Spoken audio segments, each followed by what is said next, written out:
Powers. Thank you so much for being on my very, very, very first podcast episode. I'm so happy to be here. It's so exciting. It is so exciting. So a little bit about you, Laura. First of all, you have your own podcasts. You have Healing Powers, and then you also have your intuitive podcast, right? And tell me the name of that one. So I have Healing Powers podcast, and I'm about to launch one called Woo Woo CEO, which is for super woo and business. And then I have a whole bunch of podcasts. I have Powers Hour, which is for business, and we talk about intuitive business things. And then I have a writer's podcast called Write Hot. I could go on, but yeah, I have a bunch of podcasts, and you can find them all on my website, laurapowers.net. Yes. And that's how I came to find you, Laura, was on your Healing Powers podcast. And also was one of your winners of this beautiful book, Archangels and Ascended Masters. And so you also, so just a little bit more about you. You're a celebrity psychic, you're a beautiful actress, model, singer.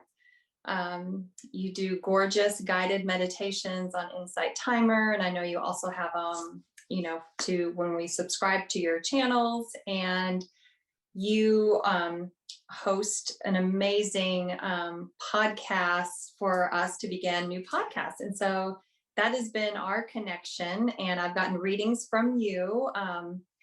My goodness, I have to just say this at the very beginning, because I remember sitting in my bedroom getting a reading from you at the biggest crossroads that I took in my life.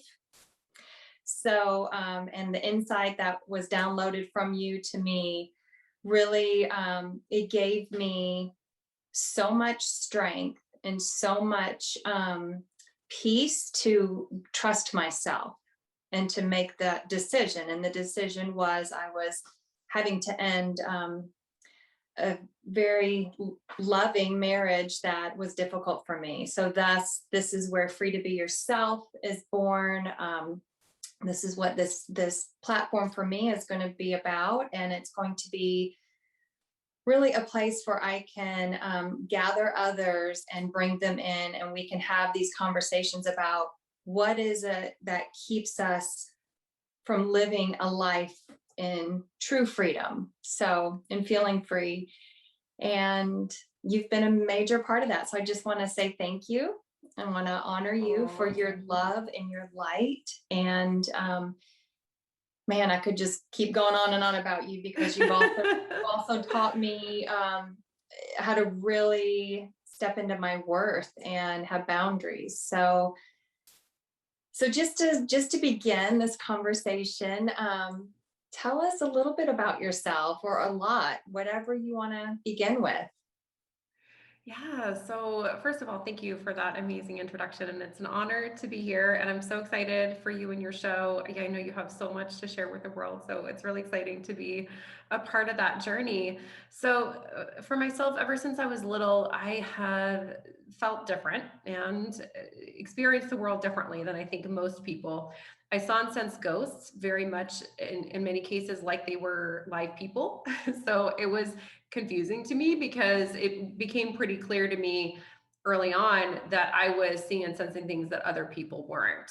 And at the time I thought I must be crazy. I mean, what do you do when, you're picking up on things that other people don't see and sense? And so I remember asking my mom when I was, I think about 7 years old, if she saw things, and I knew based on her response that she just had no idea what I was talking about.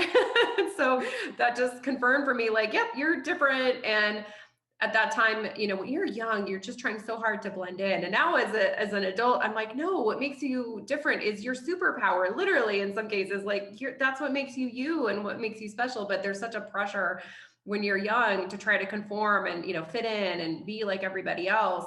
And so this just felt like a really big problem to me. So I kept it to myself. I didn't tell people. I learned to observe, see what other people are seeing. Are they responding to that thing that I'm seeing? And if they didn't, then I just didn't talk about it. And I tried to ignore it as best as I could. But as I got older, I got stronger and stronger. And I think this happens for those who have a strong path and purpose within this work. And so I couldn't ignore it. It was just so strong. and it got stronger. And then I had a life-changing moment when a family friend described a ghost that I had seen but never told anyone about. So this was a confirmation for me, like, okay, he can't see something if it's a hallucination of yours, right? That's just not how it works. And so I, on the one hand, was comforted because, like, okay, you're not crazy. But on the other hand, it was scary because I didn't really know what to do. And it was a different time in terms of the internet than it is now. Like now it's so easy to find teachers and books and, resources on this kind of thing, but it wasn't that way then. So I was pretty scared about it, to be honest. And I did the only thing that I knew how to do at that time, which was to try to block it out. Mhm. So I did fairly successfully. I stopped seeing and sensing most things. And I proceeded to live my life very analytically, which is, I think, very common. This is what we're taught in school, through our families, through society. And basically my life fell apart. It took several years, but I got to a point in my life where I was just a mess. Like, frankly, I was physically ill. I was on sleeping pills. I had gained a lot of weight. I had a bunch of health problems that I was having troubles even getting a diagnosis. It was just basically like, you're depressed. And I'm like, well, yeah, I don't feel good mentally, but that's not the cause of that. I just was really struggling with that part. And then my marriage was falling apart. And I had this sudden moment where I just realized how bad it was. I was unemployed. I didn't have any money. It was like all the areas of my life were just terrible. All the things that you want to be Yes. good were bad. And so I just didn't really know what else to do. So I went to a psychic who I had connected with recently through mutual circles. And I didn't tell her about any of this stuff. I didn't tell her about seeing things. I didn't tell her about blogging out, but of course she knew. She knew, and Yes. she explained to me that when I had blocked all that stuff out, I blocked out my intuition, and I really needed to open it back up if I wanted to change my life. So I kind of sat with it, and that made sense to me. She also told me about angels, which I am so grateful for. So at that point in my life, I invited the angels into my life. I asked to reopen up psychically and to receive information again. And things started to happen like pretty quickly and dramatically. I had an angelic visitation experience that was quite profound. And even though the circumstances in my life were still the same on paper, like I was still in a bad marriage, I was still unemployed, I still had health. It's like I knew I was going to be okay. And Mhm. I started to live my life very differently. I had been living analytically, and it got into me into a position where my life was a mess. So I was like, well, let's try this other approach. What have I got to lose? Everything's terrible at this point. There's not much worse it could get. So I did. I started to ask the angels for help. I started to pay attention to my intuition. I started to take psychic training classes. And gosh, did things get better? And they got better quickly. And I learned very rapidly that when I listened to my intuition, things went well. And when I Mhm. didn't, and it was a battle, there were times where I got a message and it was just so hard for my analytical mind to accept it that I didn't listen, and it just didn't go well. So, over the process, I've learned now it's much easier for me to listen because I have had that experience. And now I'm really passionate about teaching people about this because your intuition is like your own inner compass. It's your navigation system. And when you don't listen to it, you don't do as well. And the problem with using analysis, purely analysis, is that not everything is the same for each person. Like there may be one thing that logically makes sense for all, but maybe for this one person, it doesn't make sense. And so when you learn to listen to your intuition, you can figure out what is the best thing for you, not just like the average, not statistically speaking, but every person has unique abilities and talents. And when you figure out how to listen to your intuition, you figure out how to maximize those things and basically create a better life. So that's what I teach people now. I teach people how to tap into their abilities. I do readings for people if they need extra guidance or don't know how to do that yet. I teach classes on anything that will help them with getting themselves under the word, podcasting, writing books, basically just how to live your best life that you can. So very happy to be here. And Jamie, it's been really cool to see you shift and change and transform, and it's amazing. And I know you're really just at the beginning of that process as well. Yes, I do.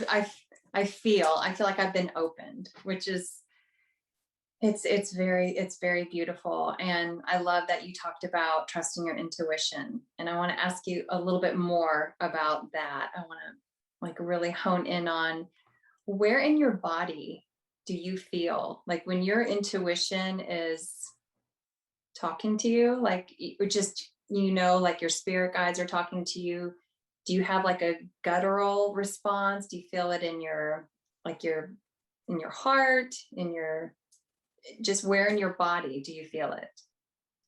So for myself, I'm an empath, which means I feel other people's emotions and energies in my body, and the heart is the empathic center. So that's certainly one place that I really feel things. And I would say the gut, so Mhm. we're all used to hearing that idea of like the gut instinct, what does your gut say? So those are two places that I think I experience quite dramatically. And then other places in the body, maybe also I might feel things, but those are the two main places, and where I really encourage people to pay attention. We're generally so cut off from our bodies. And, you know, when people ask me, how do you just tap into your intuition to start? I'd say the first thing is to start to pay attention to what is your body telling you. Your body is the vehicle for your soul. It's Mhm. has this really important purpose, and it's always communicating with us. The trick is that most of the time we don't know how to interpret what our body is telling us. But really sitting with, how do we feel in our body? What is feeling good? What isn't feeling good, both emotionally as well as, foods and, different activities, because I think we have an epidemic of people that are doing things that are just not good for them emotionally, physically, spiritually, and they don't even know how to feel that because they're so shut off from their body. So the first thing is just to sit with your body, and that might bring up uncomfortableness. Sometimes people are trying to shut that out because it feels so uncomfortable when they really start to pay attention that they just try to numb out. And I think this is happening with, alcohol, with substances, even, Mhm. social media, television, whatever that is for you. It's different for each person. But when we listen, that's when we can really shift. So it's really important that we do that. Yes. And do you partake in alcohol? Is that too personal to ask with that? Or do Oh, you no, find no. Yeah, no, I don't think it's too personal at all. So I actually wrote about this in my book, Diary of a Psychic, so you can read about that journey for me. So I used to actually be a heavy drinker. And this is, I think, fairly common for people who are empathic. It's a coping mechanism. Like, if things feel heavy, it's kind of traumatic and intense. And so it's like, that doesn't feel good. Let's try to escape out on of the that a nose? little bit. And so I was a heavy drinker, and I actually started drinking heavily right around the time of my divorce and afterwards. And I think this is Mhm. actually fairly common. In fact, I see this system in our world right now where there's so many women and moms that are drinking a lot. And it's like, if you're doing that, then I think the true question is like, what is it that is making you feel like you need that much of an escape? You know, and if that's the case, there's probably things in your life that you would really benefit from shifting. But I drink a lot, and it's something that societally is very accepted, and I would say even encouraged. Like, you would never, I was thinking about this the other day, you'd never be like, yeah, I'm just going to go have some Coke, or I'm going to, Yeah. do some opium just because it's been a really stressful day. I feel like, but for No. some reason, alcohol is just like this completely socially accepted addiction, or it's a drug, so it's just Yes. important that we understand that. Now, um, I drink. I don't, I'm not judging people that drink, but just to really understand that this is having an impact on us physically, emotionally, spiritually. And in terms of the body and the brain, like, alcohol really impacts the brain. It impacts our decision-making abilities. It impacts our memory centers, and it impacts the gut, obviously the liver. Like, we're all familiar that if you drink a lot, you can get liver disease, cirrhosis of the liver. So it also takes your body a while to recoup. So if you drink and then you drink again before your body's had the chance to heal itself, you're basically doing more and more damage. So I think that's what most people are doing. They're not just having a drink and then they heal and then, they can kind of start over. They just like kind of piles on. So that's what I was doing. And I got the message to stop drinking psychically. And yeah, I didn't really want to stop. Yeah. Like many people don't. So again, total compassion. I completely understand. I've been there. But, it was interesting because sometimes when we are doing something that's out of alignment for us, our body will just communicate with us and start to react. So what happened is my body just completely started to reject alcohol because I think it was out of alignment for me. So for example, if I were to have a drink now, I would get what is basically like an insta hangover, like Mhm. immediate headache, nausea, just feeling really lousy. So there's basically no point. It doesn't feel good to me anymore. But I really encourage people to think about that with alcohol. And one of the messages that I got about it was it not only impacts our intuition, which is our ability to sense and navigate, which is one part, but it also literally impacts our energy and our ability to manifest. So I was at a point where I was really trying to bring in a lot of good things in my life, and struggling, like it felt like really hard. And as soon as I stopped drinking, a lot of those things just kind of came in. It was almost like they're waiting, but the alcohol was weighing me down and keeping it Mhm. from manifesting. So I booked a TV pilot, I booked BuzzFeed, I booked a bunch of clients, some amazing travel, like literally immediately after I stopped drinking. So especially for people who are empathic, I think being aware of your drinking, limiting it, and just really paying attention to what your body is telling you about it is really important. Oh, that hits so close to home with me because I actually took, so my oldest son is celebrating, I think it's 6 months now that he has his sobriety. He's going to be a guest here as well, and everybody's going to get to know Great. both of my boys, who they are the lights of my life. And so, in really, it was an honoring, but it was a space holding for him as he was going through this. And I didn't do it like day one when he went off to treatment. I really kept feeling the call, and I have felt the call for many, many years.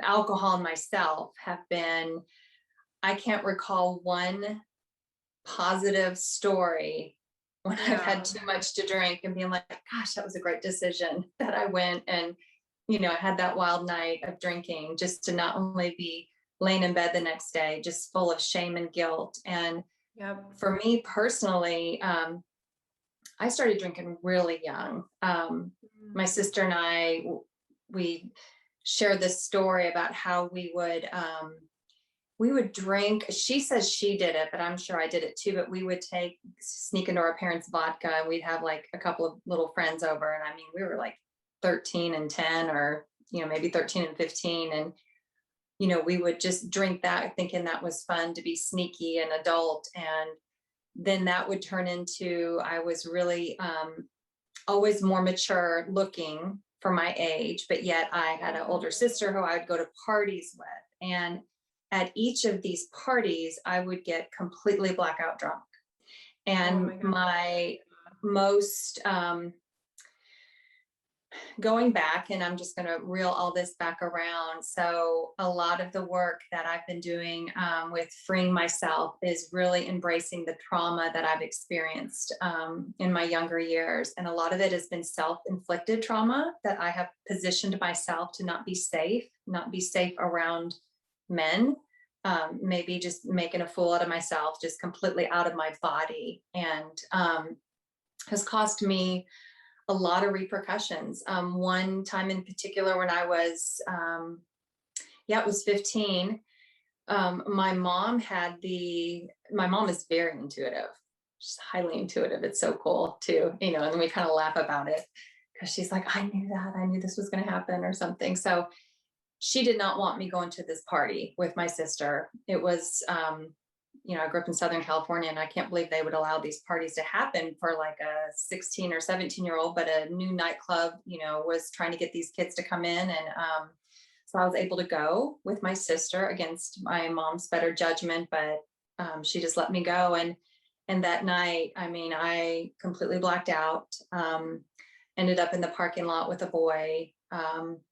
It was very violent. It was something that, I was just completely unconscious. And the repercussions of that night led me to I moved high schools because of the shame attached to it. I actually said that I was abused by this boy, but really I was drunk, and I'm sure I let him have his way with me. And what it did to me at that time in my life, being that young and but yet that exposed to a sexual act, set the course for me in how I saw myself and also how I Yeah. saw men.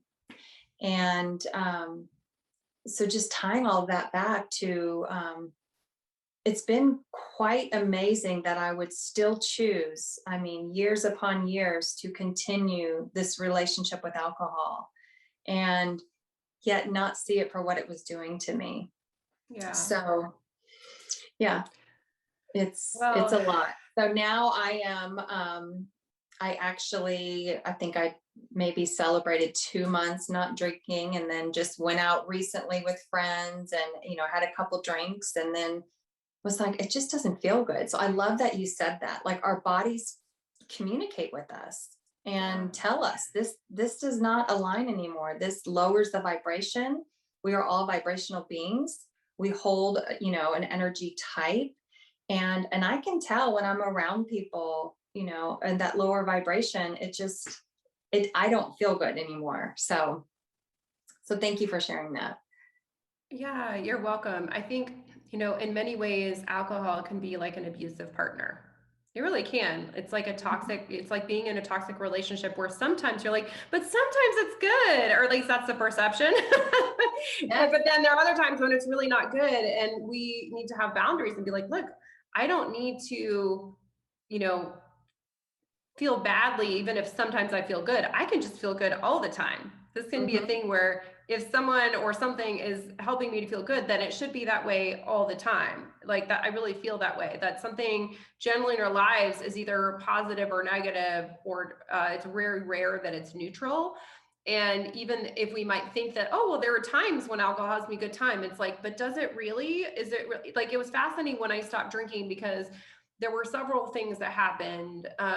First of all, looking back on it, there was literally not a time in my life where I was grateful for the decisions that I made after drinking. Right. Like what you said, I realized that I made, for example, really poor sexual decisions, put myself in uncomfortable situations, where with someone, like, for example, I wasn't even into or attracted to, but I would end up, making out or doing something and just would be really uncomfortable later. And then it would create this weird dynamic with the person where I'd have to like assert a boundary that like had gone past, had gone past that when I'd been drinking. And it just created a lot of interpersonal problems for me. And I think this is very common. And I just want to say, a lot of compassion for you, Jamie. And I feel like you and I grew up in a time, and it's changing rapidly, but where the idea of consent wasn't really talked about very much. Like, Mm-mm. if you are drunk, you literally cannot give consent. You were at an age where it sounds like you weren't even legally able to give consent. And yet we put the onus on that individual who's had that boundary broken. And it's like, no, that this is a societal thing that we need to change, where like if someone has had too much to drink, or, they're incapacitated, then they literally cannot give consent. And there's no excuse for that. And I had a situation, this was kind of one of my wake up calls with alcohol, where I got roofied. And I was at a professional event, I'd been hired, and I was drinking, but I had never passed out drunk from alcohol. Like I literally would hold my liquor well. I would drink a lot, maybe not make the best choices, but I always stayed conscious. But this time, when I got roofied, I completely lost it. I, wandered off, talked to random people, and I, of course, didn't remember it because of the drugs. But the problem was, because I had been drinking, people just thought I was really drunk. They just thought I was Yeah. really drunk, and they didn't react as if like, oh, this person has been drugged, which is what had happened. And I think the angels so much because I think they were really watching out for me that day. In fact, I had gotten the message of some kind of psychic attack. And so it asked for a lot of protection. And I was talking with someone, and not the person who drugged me, thankfully, I walked away from that guy and passed out and vomited on him. Poor guy. It was just wrong place, wrong time for him, but helpful for me. And he got a woman right away, and they carried me to my hotel room, where I woke up the next morning with no memory of, what had happened the night before. But that was a wake up call. And the message I got was, when you drink, it's just too much of an opening for the darkness for you. Like, even with calling on protections, and I was okay in the sense I didn't get sexually assaulted, but it was bad for my professional career. It didn't look good, caused me obviously a lot of stress and anxiety, in the whole situation. So just encourage everyone to really think about alcohol and like, what is it bringing for you or to you? And maybe it's actually not as good as you think. And it was a fascinating thing when I stopped drinking, because I realized that when I wasn't drinking, like I continued to try to socialize with some of the same people. And I realized that without alcohol, there was literally nothing that kept us together. Like literally, like we didn't, the drinking was the only thing that in some cases was our bond. And when I took that away, there was nothing. So it's just, I think it will help people clarify and see things Mhm. more clearly when you don't have the alcohol. And it can be painful at first because that was a tough time. In some ways I was like, wow, it's unpleasant realizations, but it's what I needed to see. I needed to see things clearly, not through the haze of alcohol. And then I was able to navigate and shift up and be in better and healthier relationships moving forward. And that's so important because, our soul, we all deeply want to connect. We all want to find our tribe. We want to have Yeah. a place where we truly feel like we belong. And, you know, for me in my life, I mean, it has been centered around, the social aspect of drinking. Um, except for my 20 between 19 and 29, that's when I was a part of a church, and there was no drinking going on in that time in my life. And that's my first marriage, and when I had my boys. And so that wasn't in my world, but man, everything else showed up in that time in my life. And I'm going to talk about that at a different time because that's way too much to open up right now. But I remember going through that divorce, and I feel like what had happened is I put my social life on hold.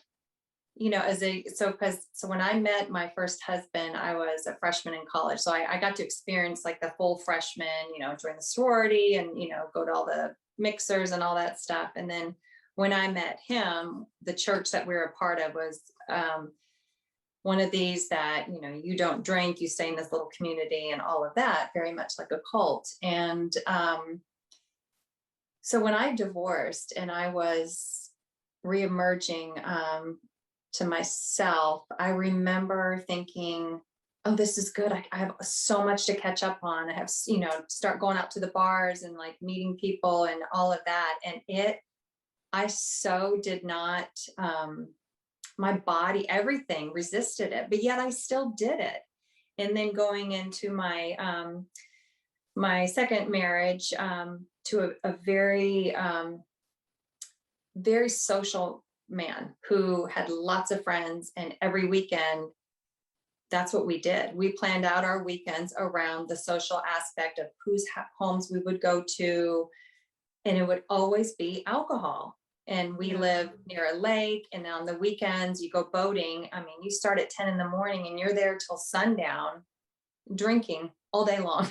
And so there was many years of my marriage that I wrestled the demon of alcohol within, and it showed up personally with me because I didn't tolerate it well, first of all. So I was the one amongst the group who was showing out the most, who was making the biggest fool, being the most inappropriate, blacking out. And the shame that came with that began to take a toll. And I remember there was a moment where I would wake up, and this one in particular, waking up the next morning and not knowing what had happened the night before, not knowing that I had fell out of the Uber and almost cracked my skull open. And I was, he had to take me to the wash me off in the bathtub. My mom was staying with us that weekend. It was one of the lowest moments. I've had many low moments, but this Mm. moment in particular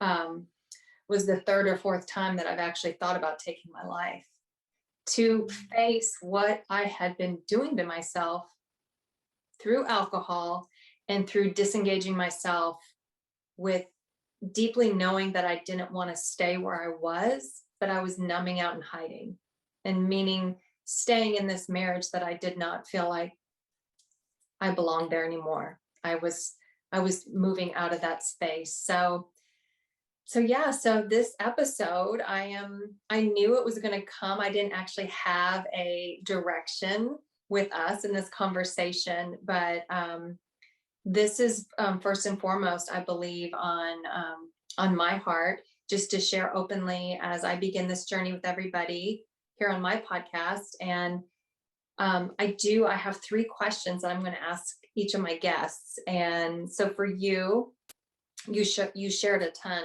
around this, but the first question is, when in your life have you felt the most free to be yourself, Laura? Oh, first of all, I'd love to touch that, but I'm also getting to just mention something because it feels like there'll be several people that will be benefit from it. So the old word for alcohol is spirits. And I think this is important to mention Yes. that when we drink, we literally open up a boundary and drop our sort of protection or boundary with spirits. So a lot of times when people are drunk and have drunk enough that they pass out or don't remember what they're doing, that they're literally not in charge anymore. So I just think that's an important thing to think about because, if you feel shame for some things that you've done via drinking, it's not about not taking ownership of that, but just understanding on a deeper level what may have been happening, that literally you may not have been driving the ship that is your body in those Yeah, moments. it felt like And that. Absolutely. yeah. Yeah. So it's just important to recognize that and then also to be aware of that when you're drinking. Like if you are drinking, please definitely ask for spiritual protection. I recommend doing that from Archangel Michael. This is very helpful. And then just be aware of that boundary. And of course it's tricky because once you start drinking, it's hard to stop. But if you can set a limit for yourself, then I think that's really great because of this issue that you get basically can become a spiritual playground for beings that are not nice in your body. And then you're Mhm. feeling that shame from that. In terms of when I felt the most free, gosh, it's so strange how when we are going through major transformations, it can be both terrifying and horrible and amazing at the same time. It's like the most extreme. So actually, when I was leaving my marriage, that was because I had been so restricted, so I had this contrast, I think is when I felt that most free in that moment because it was such a contrast to where I'd been coming from, which was feeling so kind of tied down and limited. And then suddenly it was like this giant weight was lifted and I was like, oh my gosh, this is amazing. So it was like both the most challenging time in my life and the most amazing time in my life, like all wrapped up together. So it was very emotionally kind of turbulent, like very up and down, these high highs and low lows. But I just remember that feeling of like, oh my gosh, this is what freedom feels like. I don't have to be held down. So I'll never forget that feeling. And I think I have an amazing life and I have wonderful things that happen for me, but it was such a profound thing because where I was coming from was so limited and felt so limited right before that. Oh, that's beautiful. And I too have felt that in that moment as well. There is something about experiencing when you say yes to yourself, and it's Yes. a trusting, it is a honoring, and you choose you, and not from a place, selfish. People think selfish is such a bad word, or it is a negative connotation to be selfish, but I really want to change that definition. And I think the more that we can give ourselves love and put ourselves first is when we truly can give fully and completely to each and every person, partner, relationship in our lives. And so yes, I feel that. I believe that. I've been in that, Laura. So okay, the second question. Can I just Yeah. add one thing to Yes. that because I feel like it's so important that the selfish thing, I think you're so right. This is Mhm. so important. And in fact, my 6-month psychic training course, one of my guest speakers, Joanna Hunter, she's amazing. She's a psychic and a channel and a coach. And she wrote a book called Selfish.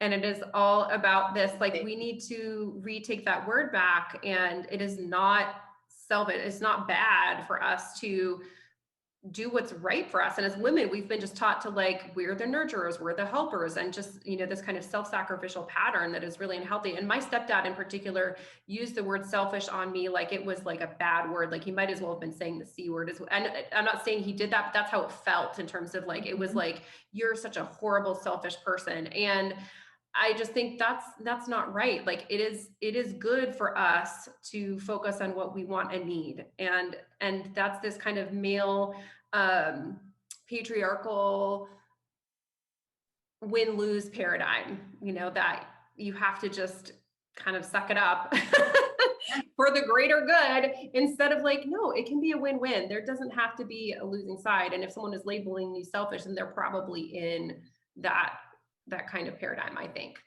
Mm-hmm. as it's used for women in particular in this kind of context. So sorry, I just wanted to say that. No, I'm glad you elaborate. I mean, anytime, I think it's wonderful. Yes.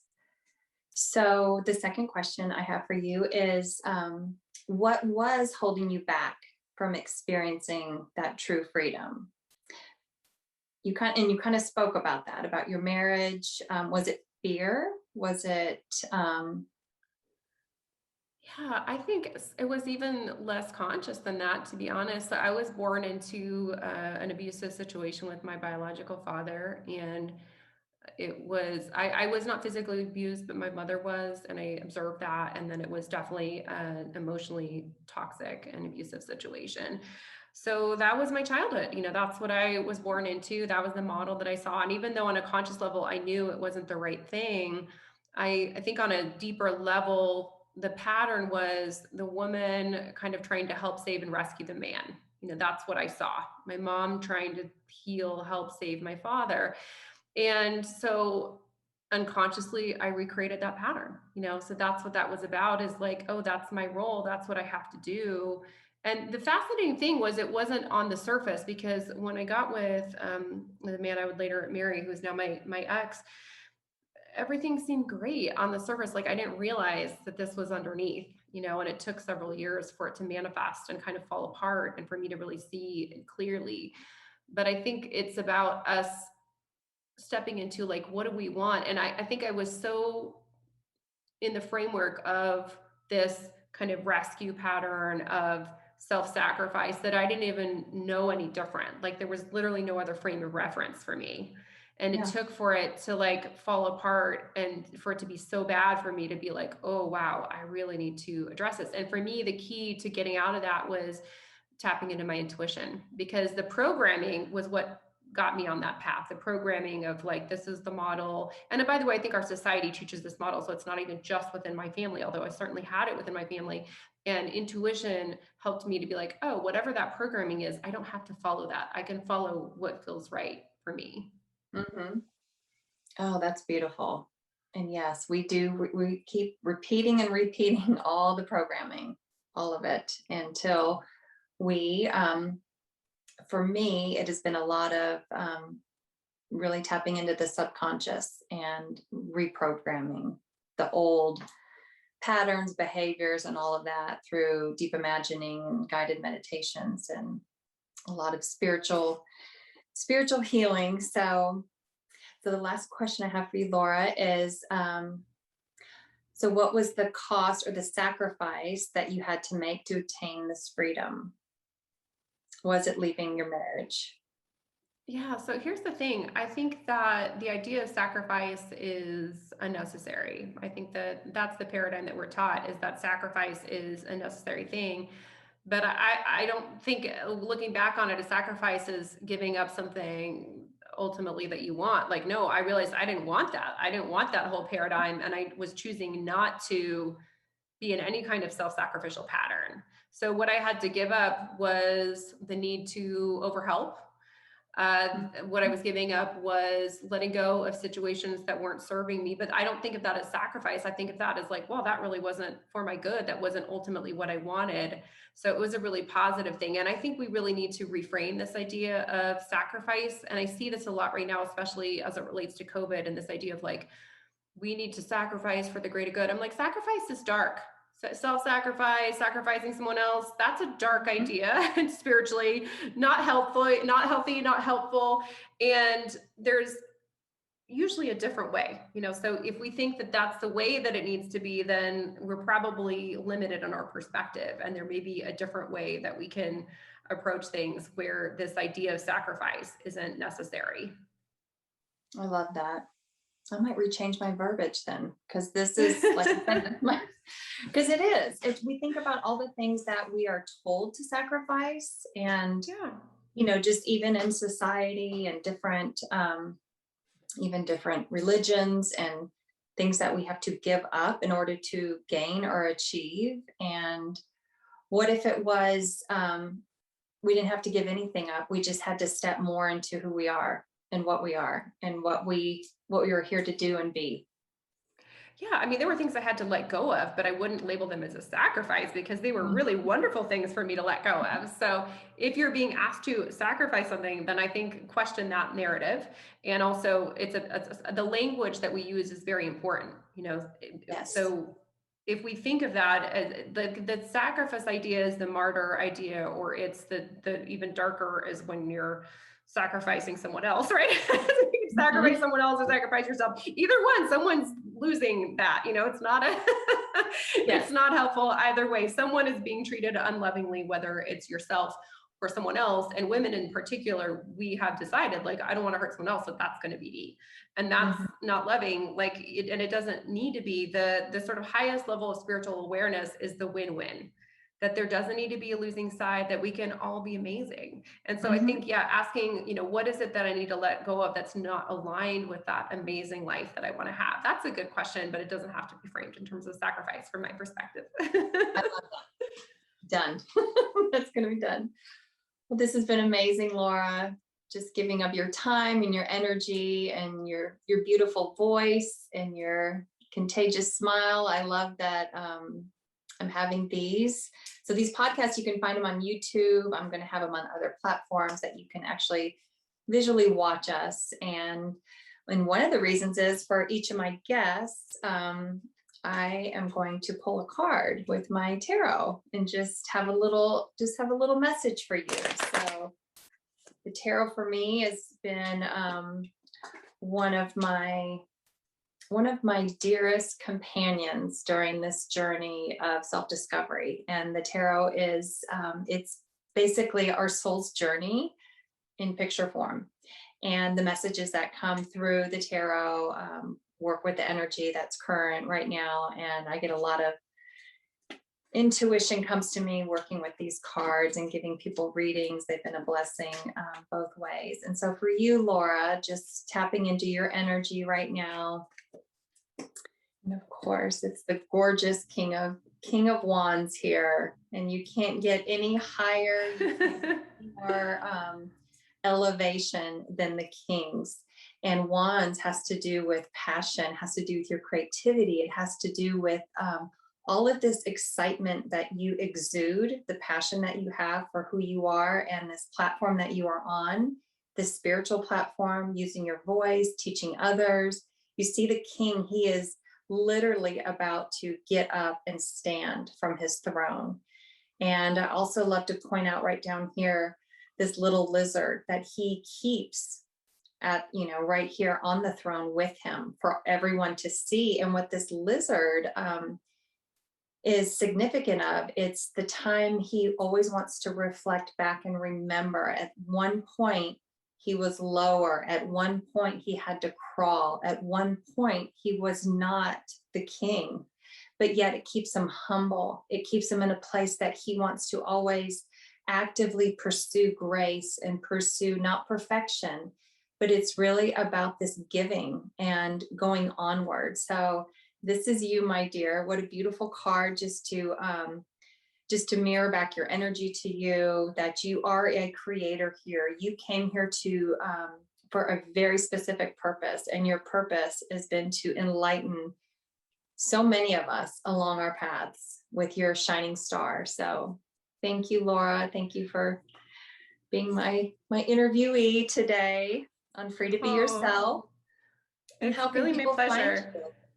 Well, I just want to interject quickly that, I do readings on my podcast too, on air readings. And if you're listening to that, even though that was a card reading for me, it is for you. So just know that that message is for you. And I feel we all have this inner divinity and this idea of we all just need to put on our crowns. It's time to claim that. We Yes. are the kings or queens of our life. We are incredible creators and we can create literally whatever we want. Like even the sky is not the limit. That sky's the limit thing. No, it's not. We can go into space. We can go to other dimensions and planets and just for everyone to really understand. And the moment they start to feel that, they can embody that in their life. So thank you so much for that wonderful reading. And if people want to connect with me, my website is healingpowers.net. You can also find my podcast Healing Powers on, all the different podcast platforms, Spotify, Apple Podcasts, etc. And then I'm on social media at Twitter at that Laura Powers, Instagram at Laura Powers 44, the angel number, so 44. And then I'm also on Facebook at Healing Powers, and my email is bookings@lauropowers.net. If you feel to reach out, please do. And I have 8 different books, and they're all on Amazon and all the different major retailers. And if people want to get a reading with you, how can they do that? They just connect with you on your website and reach out to you. I highly recommend her readings, and they're amazing and transformative. And also, if anybody is looking to be a part of a community, you are a beautiful ringleader in bringing people in and navigating for us where to go. So thank you, Laura. Thank you for the gift that you are. And I hope that you feel all the love that is coming forward to you, because you give so much. So it's an honor. Thank you. I feel that, yeah, if people want to connect with me, you can just go to my website on the services page, healingpowers.net. And the way I work is you pay in advance and then we set up the time. So you can reach out to me via email to do that at bookings@lauropowers.net. And I'm also pretty active on Instagram, so you can message me directly there at laurapowers44. But it's really my honor, Jamie. Like I said, I'm so excited for you, for everything you're creating. I've loved having you in my community, and just many blessings. I know this is just the beginning, and asking all the angels and spirits to help you as well. Thank you so much. Thank you, Laura. Have a beautiful day, honey. You too. Okay, bye-bye.